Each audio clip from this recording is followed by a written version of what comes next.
तो स्टूडेंट देखो question number 49, इस 49 सम में income from salary, income from other sources बहुत कुछ देखेंगे।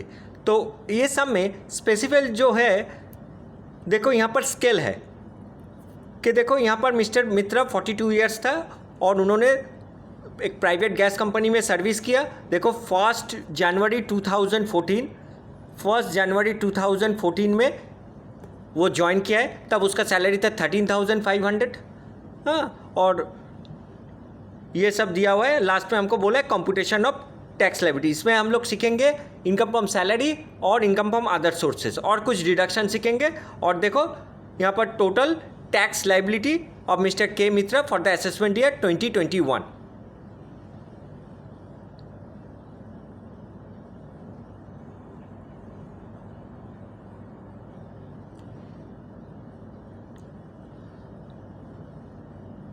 तो इसका पहले जो है हम लोग इसका स्केल देखेंगे। स्केल में क्या लिखा हुआ है, तो स्केल में देखो यहाँ पर एकदम सेकंड इसमें देखो कि स्केल में देखो 13,500, 300, 16,500, 500, 9,000 ये सब दिया हुआ है।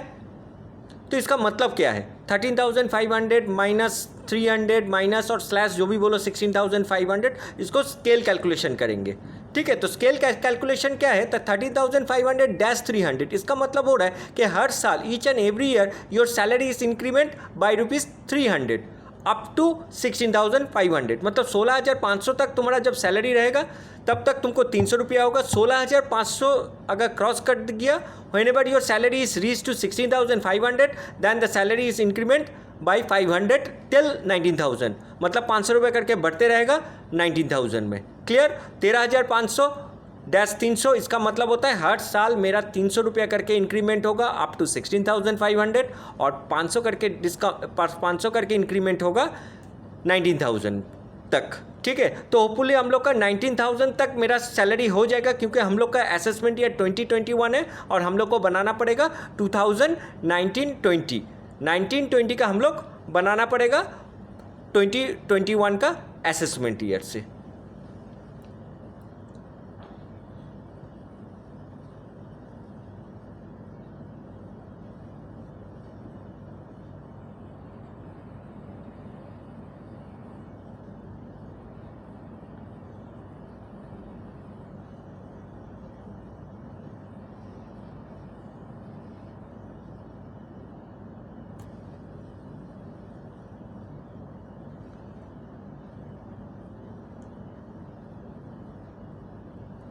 तो हम लोग देखो स्टार्ट करते हैं कैसे इंक्रीमेंट होगा।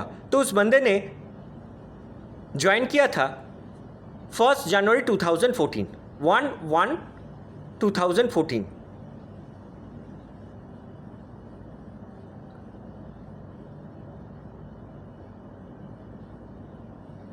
राइट, 2014 कितना तब उसका सैलरी था, तो उसका सैलरी उस टाइम में था 13,500। अच्छा, इसमें देखो 1/1/2000 हर साल उसका सैलरी इंक्रीमेंट होता है, तो हर साल हम लोग इसको टानते जाएंगे। तो देखो हम लोग कितना तक जाएंगे, तो हम लोग का देखो 2021 में 19 और 20 का हम लोग का सैलरी चाहिए। 2019 और 20 में उसका सैलरी क्या था, क्योंकि हम लोग का 19-20 मतलब अप्रैल 2019 टू 31 मार्च 2020। तो 2014 में 1 जनवरी में उसका सैलरी क्या था, तो 1 जनवरी में सैलरी उसका देखो 13,500, जो सैलरी था 13,500।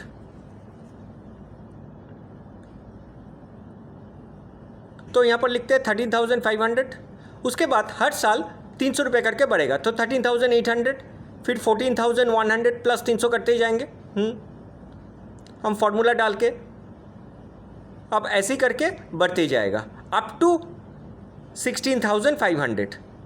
तो देखो मेरा 16,500 तक गया ही नहीं है, मेरा 15,000 तक 2019 में 15,000 और 2020 में उसका सैलरी हुआ 15,300। तो 19-20 का मतलब 19 का 9 महीना और 20 का 3 महीना, क्योंकि अप्रैल से लेकर दिसंबर तक 9 महीना होता है और जनवरी फरवरी मार्च 3 महीना उसका होगा 15,300। As clear. तो बेसिक सैलरी में हम लोग क्या करेंगे, तो देखो बेसिक सैलरी में हम लोग क्या लिखेंगे, 15,000 फर्स्ट ब्रैकेट ओपन, देखो 15,000 इंटू 9,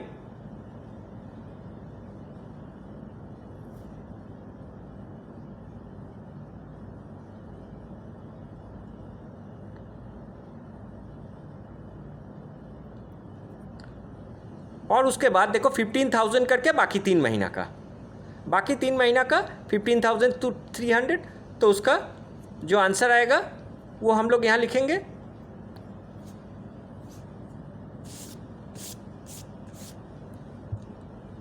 कैलकुलेशन करके उसका यहाँ पर हम लोग कॉपी कर दे रहे, सिर्फ देखते रहो।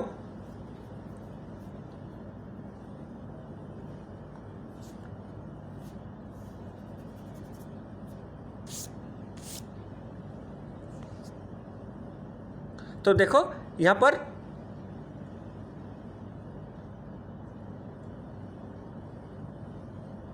$1,80,900 आ गया, ठीक है। अब इसके बाद देखो डीए हम लोग जाएंगे। डीए कैसे कैलकुलेट करेंगे, तो डीए के लिए देखो dearness allowances 100 of the first 5,000, तो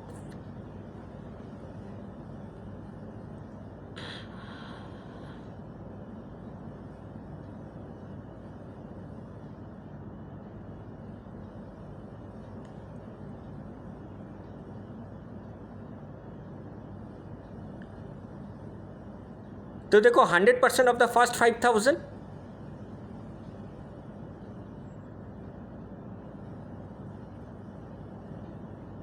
and the 50% of the balance subject to a maximum of 5,100.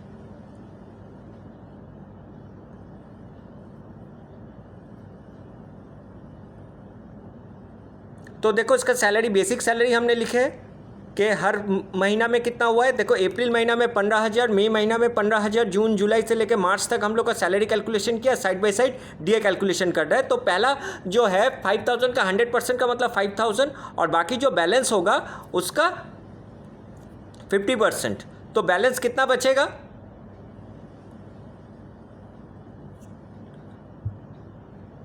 Balance का 50%। देखो बैलेंस का 50% मतलब देखो 15,000 टोटल सैलरी में फर्स्ट बेसिक कंडीशन में जो 5,000 आया, और रेस्ट हम लोग कैलकुलेट करके यहाँ पर आया 5,000 करके आया, और सिर्फ जनवरी फरवरी और मार्च सिर्फ 5,100 करके होगा। अच्छे से देखते रहो। तो टोटल जो मेरा डीए हुआ, टोटल जो डीए है दोनों मिला के मिनिमम 10,100 होना चाहिए। कंडीशन में दिया हुआ है कि द मिनिमम 10,100, लेकिन यहाँ पर देखो पहला 9 महीना मेरा 10,000 हो रहा है। पहला 9 महीना मेरा 10,100 होना चाहिए, लेकिन हम लोग का हो रहा है 10,000, तो यहाँ पर 10,100 करके ही होना चाहिए, क्योंकि मिनिमम हमको बोला है। तो देखो 5,100 करके हमने डीए को कन्वर्ट किए, क्योंकि 5,000 होगा नहीं, किंतु सब्जेक्ट टू अ मिनिमम 10,100, दोनों को मिला के 10,100 आना चाहिए। तो फर्स्ट बेसिक में मेरा 5,000 आया और बैलेंस का 5,100। तो इस हिसाब से हम लोग करते गए, ठीक है। एक महीना का कम शायद होगा, इसका फिर से कर देते। 10 महीना, पूरा 12 महीना का हो गया। तो देखो 3 महीना में मेरा 10,150, 10,150, 10,150, 3 साल हुआ, और बाकी 9 महीना 10,100। तो इसका सम टोटल कर देते तो मेरा डीए कैलकुलेशन हो गया 1,21,350। तो ये 1,21,350 मेरा डियरनेस अलाउंसेस है, और ये डियरनेस अलाउंस मेरा फुल जो सम है उसमें हम लोग कैलकुलेट करेंगे। तो हम लोग कैसे स्केल करके कैसे सैलरी निकाले और डीए कैसे निकाले। डीए इसमें बहुत ही टफ एडजस्टमेंट था, इसलिए ये सम को हम कर किए कि इसमें हम लोगों को डीए का जो बोला था 50% of the basic subject to a maximum 10,100। तो इस हिसाब से हम लोग का बेसिक और डीए हो गया। अब देखो यहाँ पर बहुत सारा चीज़ है।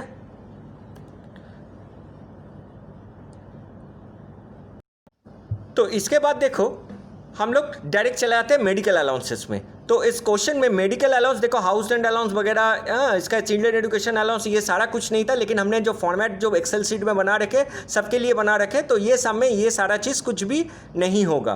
तो हम लोगों का क्या है ना, प्रोजेक्ट अलाउंस जो है, प्रोजेक्ट अलाउंस उसको मिल रहा था कितना, देखो प्रोजेक्ट अलाउंस को 2,500 करके पर मंथ मिल रहा था, तो 2,500 इंटू 12 जो कि मेरा 30,000 आ गया। अब देखो है bonus for the last 2 months on the basics. Medical allowance bonus थोड़ा नीचे है, तो बोनस में हम लोग कर लेते बोनस में दो चीज़ बोनस था, एक नॉर्मल बोनस था और एक एरियर बोनस था। नॉर्मल बोनस कितना होगा, जो कि नॉर्मल जो बोनस होगा लास्ट 2 महीना का बेसिक। लास्ट 2 महीना का बेसिक मतलब देखो हम लोग वर्किंग्स में ऑलरेडी किया है कि लास्ट जो 3 महीना है उसमें हमको बेसिक सैलरी मिला था 15,300, तो 15,300 इंटू 2 30,600। और एरियर बोनस क्या था, एरियर बोनस तो बोल ही दिया था 15,900 जो कि हमने डाल दिया, तो मेरा बोनस का कमीशन हो गया। इसके बाद देखो कमीशन, अब कमीशन में 0.2% of the turnover, 50 lakh turnover का 0.2%, लेकिन यहाँ पर देखो ओनली 75% ही अचीव किया, तो कमीशन जो होगा वो 75% ऑफ 50 लाख जो आएगा उसका 0.2%। देखो कैलकुलेशन कैसे हो रहा है, एट द रेट 0.2%।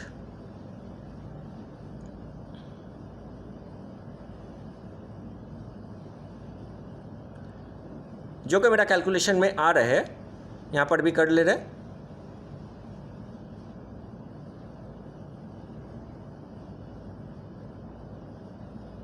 $7,500 कैलकुलेशन में मेरा ये 7,500 है। तुम लोग भी कैलकुलेटर में करके देखना, ठीक है।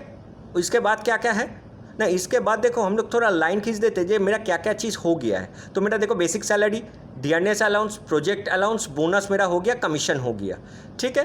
तो ये पार्ट हो गया। अब देखते हैं जैसा एकोमोडेशन, ये परक्यूसिस है, use of the company car for the residence perquisites है, लेकिन ये फ्री परक्यूसिस है, only for back to residence, तो ऑफिशियल पर्पज़ के लिए है। गैस है, हाँ, the company makes the following payments of the contribution, ये सारा चीज़ है। और इसमें देखो और क्या एक्स्ट्रा जो है ये हम लोग को यहाँ पर करना पड़ेगा, क्योंकि परक्यूसिस अंडर सेक्शन 72 करने से पहले हम लोग को देखना है कि हम लोग को और क्या क्या करना है। तो इसमें और मेरा जो बाकी है, हमको जहाँ तक लग रहा है कुछ कंट्रीब्यूशन, रिकॉग्नाइज कंट्रीब्यूशन है और इंटरेस्ट क्रेडिटेड टू RPF है, ठीक है। यहाँ पर जो जो चीज़ है वो यहाँ पर कुछ भी नहीं लगेगा, द फॉलोइंग डिडक्शन है सैलरी का, ठीक है। अब देखो यहाँ पर है इंटरेस्ट, इंटरेस्ट जो है 10% per annum on the credited on 31 मार्च 2020, लेकिन हम लोग को जो जितना पता है कि मेरा 9.5% तक ही मेरा टैक्स फ्री होता है। तो यहाँ पर मेरा क्वेश्चन में कितना था, 10% था, तो नॉर्मली देख रहे हैं तो हम लोग का 0.5% टैक्सेबल हो रहा है। वेरी सिंपल, यहाँ पर 0.5% ही मेरा टैक्सेबल होगा। तो ये 0.5% ऑफ 2,50,000, क्योंकि मेरा टोटल एक्यूमुलेटेड बैलेंस जो था वो 2,50,000 था, तो 2,50,000 का 0.5% हम लोग को कैलकुलेशन करना पड़ेगा, क्योंकि एक्सीड ऑफ 9%, जितना भी हमको टैक्सेबल आएगा 9.5 का ऊपर जो आएगा वही मेरा टैक्सेबल होगा। तो मेरा 1285 सिर्फ टैक्सेबल होगा। मेरे को जो भी हो गया, जो भी interest on credited to RPF credit होगा अप टू 9.5% तक टैक्स फ्री, याद रखना, अप टू 9.5%। और जो मेरा एम्प्लॉयर कॉन्ट्रीब्यूशन है ये मेरा 12% तक फ्री है, मतलब 12% तक हमको कोई टैक्स पे नहीं करना पड़ेगा, मतलब मेरा कोई टैक्सेबल अमाउंट नहीं रहेगा 12% तक। तो इसमें देखो हम लोग का ऐसा बोला है कितना हम लोग का कंट्रीब्यूशन है, तो contribution made by the company कहीं पर था, यहाँ पर employer contribution to recognise provident fund, हमको बहुत हैपजर्डली दिया हुआ है, लिस्ट वाइज नहीं दिया हुआ है, थोड़ा ढूंढने में प्रॉब्लम हो रहा है। ऐसा कहीं भी लिखा है employer contribution to recognise provident fund, employer को कहीं ना कहीं कंट्रीब्यूशन करना पड़ा, एम्प्लॉयर कंट्रीब्यूशन कहीं ना कहीं तो लिखा ही है।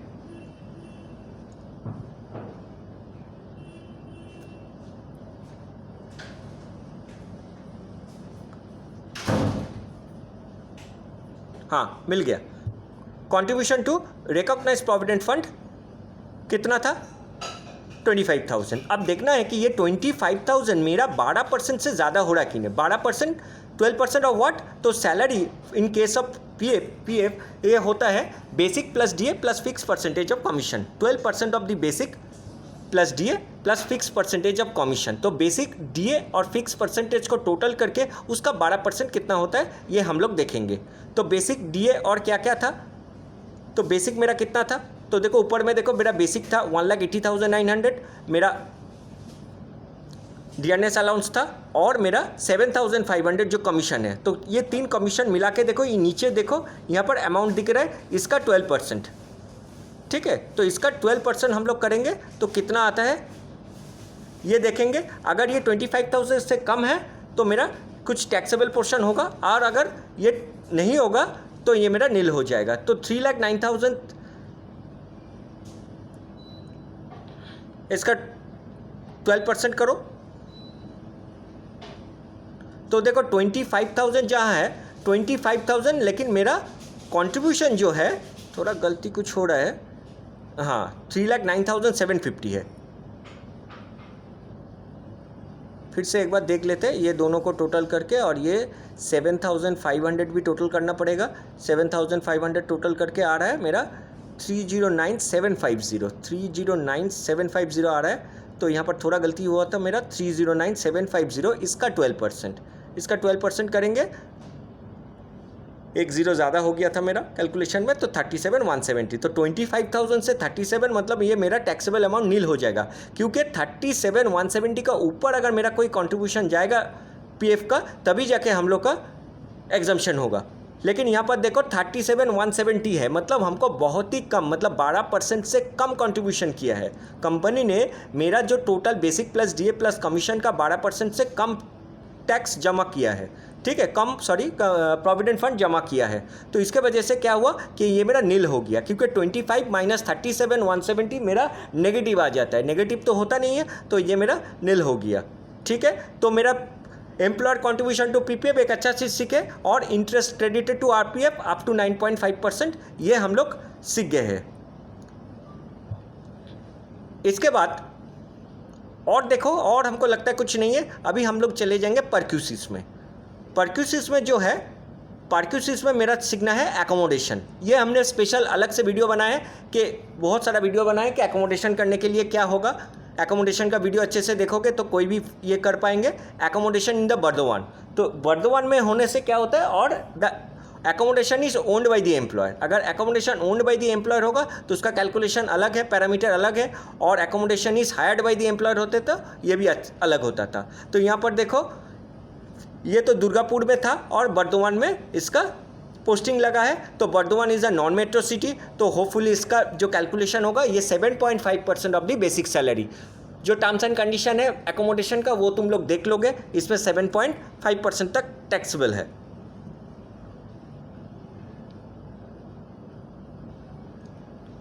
तो यहाँ पर हम लोग एक साइड में कैलकुलेशन शीट में एक साइड में हम लोग करते हैं एकोमोडेशन।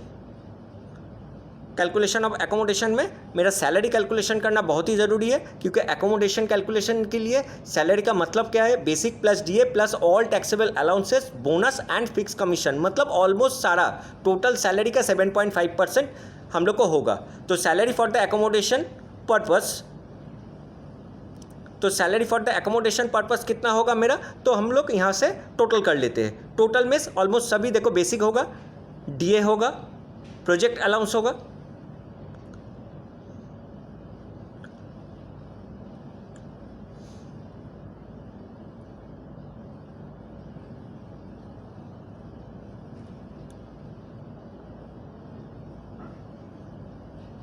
ठीक है। तो ये सारा चीज़ आएगा। सिर्फ एरियर बोनस हम लोग नहीं लेंगे, arrear bonus interest credited to RPF और मेरा इसमें। तो इसका टोटल सैलरी जो है वो ऑटोमेटिक मेरा शीट में कैलकुलेशन हो गया, जो कि है 3,70,350। तो इस पर्पस के लिए, एकोमोडेशन पर्पस के लिए मेरा 7.5% ऑफ दिस सैलरी होगा। तो हम यहाँ पर हम लोग करते 7.5% ऑफ दिस सैलरी।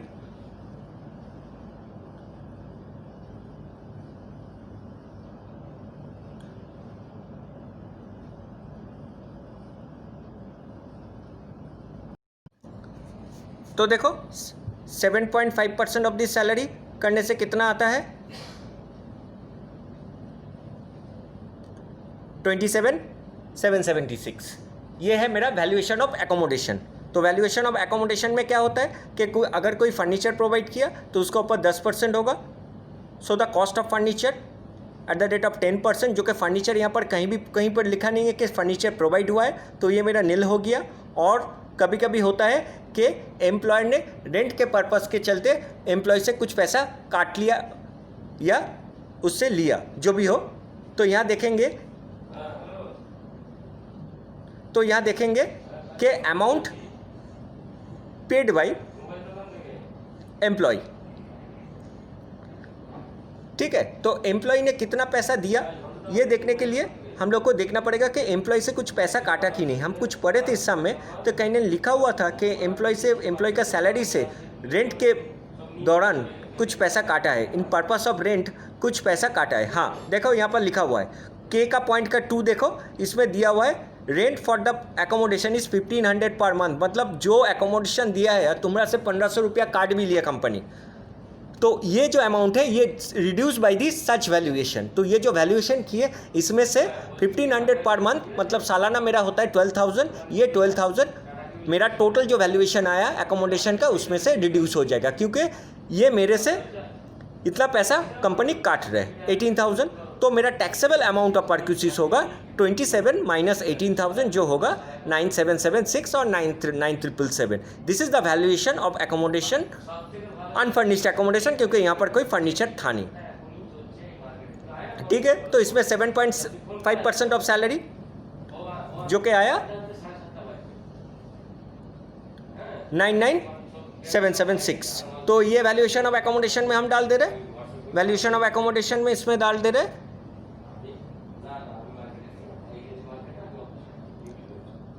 तो एकोमोडेशन में सेक्शन 72 में नोट नंबर 3 जो कि आएगा, हम 9777 कर दिए हमने 9777। इसके बाद देखो card facility bye the employer, LIC वगैरह कुछ है कि नहीं। अब सारा पार्क्यूसिस हम देखते रहेंगे।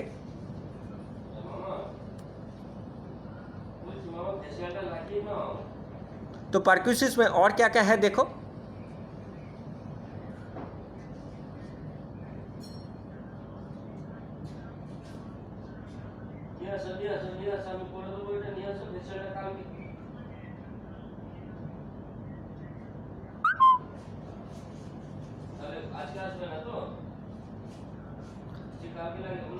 तो देखो कार फैसिलिटी तो कुछ था नहीं, और गैस सप्लाई में जितना आया देखो, इस कंपनी ने उसको गैस फैसिलिटी दिया 32,000 गैस जो प्रोवाइड किया, कॉस्ट ऑफ गैस, ठीक है। हालांकि वो गैस कंपनी में ही काम करता है, उसका 32,500 है, ठीक है। तो वो गैस और देखो एच पॉइंट में 32,500 ये यहाँ पर डाल दिए फॉर इस हाउस होल्ड कंजम्पशन।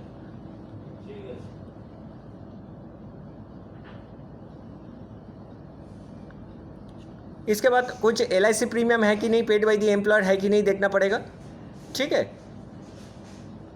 यहाँ पर देखो इलेक्ट्रिसिटी भी दिया था, कंपनी ने इलेक्ट्रिसिटी चार्जेस भी पेमेंट किया, तो इसके लिए जो है 32,400 ये भी मेरा पार्क्यूसिस होगा, क्योंकि कंपनी ने तुम्हारा खर्चा पेमेंट किया है। तो इलेक्ट्रिक चार्जेस जो पार्क्यूसिस है इसमें ऐड हो गया।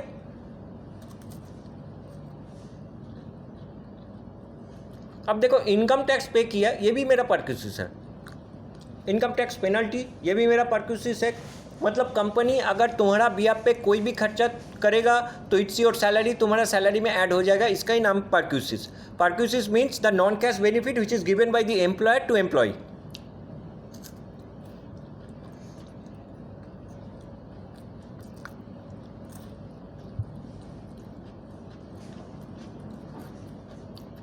LIC प्रीमियम जो था वो स्पाउस के लिए होता है, लेकिन ये एग्जम्प्टेड है क्योंकि ये डिपेंडेंट ब्रदर के लिए বা ऐसा कुछ होगा। LIC प्रीमियम जो था, क्वेश्चन को अच्छे से पढ़ोगे, LIC इंश्योरेंस प्रीमियम जो किया था वो एक्सीडेंटल पॉलिसीज है। तो एक्सीडेंटल पॉलिसीज के लिए अगर कोई इंश्योरेंस प्रीमियम पे करेगा तो वो मेरा टैक्स फ्री परक्यूसिस होगा।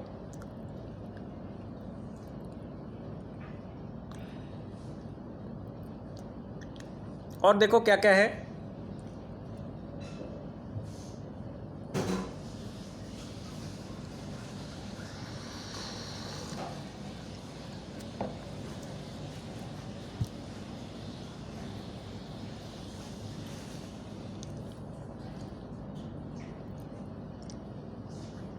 देखो यहाँ पर और एक चीज़ है कि मेडिकल एक्सपेंसेस किया था परक्यूसिस में। Medical expenses treatment of his own, but Chennai में किया था लेकिन वो रीइंबर्स किया। तो देखो यहाँ पर हम लोग को थोड़ा और एक ठो चीज़ बनाना है, medical bill reimburse from the employer, मतलब एम्प्लॉय ने एम्प्लॉयर से 62,000 जो मेडिकल बिल था वो रीइंबर्स किया, मतलब ये परक्यूसिस हो गया। और भी बहुत सारा होता है, देखो यहाँ पर बहुत सारा है, स्वीपर सैलरी, गार्डनर सैलरी कुछ भी नहीं था, professional tax paid by the employer कुछ भी नहीं था, इसलिए हमने यहाँ सारा चीज़ नील कर दिया। तो मेरा परक्यूसिस पार्ट ऑलमोस्ट कंप्लीट हो गया। परक्यूसिस हो जाने के बाद मेरा डिडक्शन होता है, deduction under section 16। Deduction under section 16 में मेरा दो ही डिडक्शन है। एक होता है फिक्स डिडक्शन जो कि 50,000 हमको मिलेगा, 40,000 लास्ट प्रीवियस ईयर में था। अभी मेरा असेसमेंट ईयर 2021 चल रहा है जिसमें 19-20 के लिए 50,000 गवर्नमेंट में तैयार किया कि ये 50,000 एग्जम्पशन, ये फिक्स डिडक्शन चाहे जिसका भी सैलरी हो उसको 50,000 एज स्टैंडर्ड डिडक्शन उसको मिलेगा ही।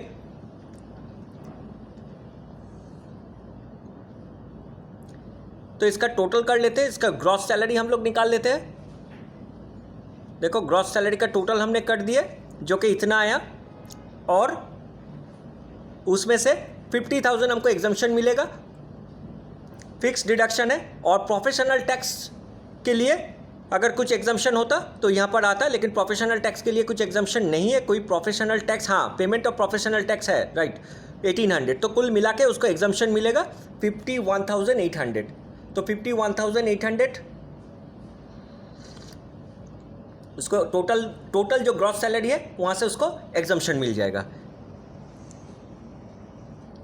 एग्जम्पशन माइनस करने के बाद जो बचेगा वो मेरा टैक्सेबल सैलरी है। देखो ग्रॉस सैलरी हमने रेटिंग कर दिया, इतना है, उनमें से 51,800 हमको एग्जम्पशन मिलेगा। सेक्शन फिर से बता रहे हैं, सेक्शन 16(1)(a) में हमको 50,000 फिक्स डिडक्शन मिलेगा ही, और प्रोफेशनल टैक्स जितना पे किया वो भी हमको एग्जम्पशन मिलेगा। तो टोटल जो सैलरी है, टोटल सैलरी करने के बाद मेरा taxable total income from salary आया 5,04,977। तो ये मेरा इनकम फॉर्म सैलरी कंप्लीट हुआ। यहाँ तक जो सम है, यहाँ में मेरा इनकम टैक्स का taxable income from salary complete हुआ। Thank you.